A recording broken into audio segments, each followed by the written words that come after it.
క్షేత్ర విభాగంలో రాహువు అరచేయి మధ్య భాగంలో శనివేలు దిగువన శని స్థానముకు దిగువన అరచేయి మధ్య భాగంలో ఉండేటువంటి ఈ హృదయరేఖకు శిరోరేఖ మధ్యలో భావము ఉన్నతంగా ఉంటే ఈ భాగము అటువంటి జాతకుల్ని రాహు జాతకులుగా మనం అభివర్ణిస్తాము.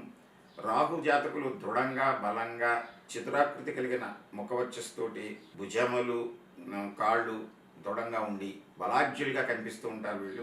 వీళ్ళు అందానికి ప్రాధాన్యత ఇవ్వరు, పరిశుభ్రతకి ప్రాధాన్యత ఇవ్వరు. వీళ్ళు ఎక్కువగా ఇష్టపడేటువంటి వృత్తులు శ్రామిక కార్మిక రంగాలు, గనులు, రోడ్లు, నిర్మాణ పనులు ఉండేటువంటి అన్ని నిర్మాణ రంగాల్లోనూ శ్రమించి పనిచేసేటువంటి రంగాల్లో వీరికి ఆధిపత్యం ఉంటుంది.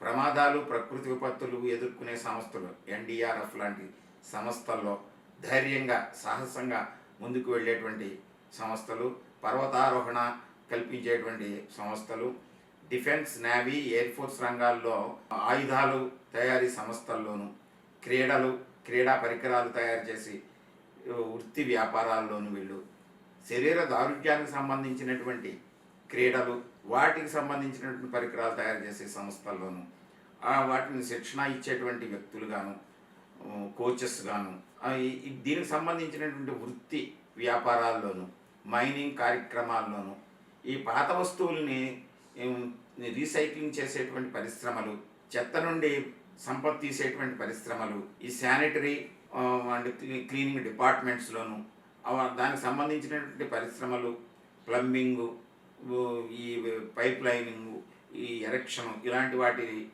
ఈ నిర్మాణ సంస్థల్లోనూ ఎక్కువగా ఈ రాహు జాతకుల్ని వాళ్ళు ఇష్టపడుతూ ఉంటారు, వాళ్ళు ప్రవేశిస్తూ ఉంటారు. దాంట్లో శ్రమ కోర్చి పనిని సాధిస్తూ ఉంటారు. ఈ రాహుజాతకుల యొక్క సంఖ్య 4, 13, 22, 31 తారీఖులు శనివారం. వీరి యొక్క గుణము సాధారణంగా తమో గుణం ప్రధానంగా ఉంటారు. వీళ్ళు భావము ప్రాపంచిక భావము, రసము బీభత్స రసము, రంగు బూడిద రంగు ఇండిగో, రత్నము గోమేదకము. ప్రకృతి సహజంగా దొరికేటువంటి ధాన్యాల్లో మినుములు వీరి యొక్క గుణానికి సరిపడినటువంటి ధాన్యంగా మనం అభివర్ణించవచ్చు. ఈ జాతకుల్ని రాహు జాతకులుగా మనం పేర్కొంటాం.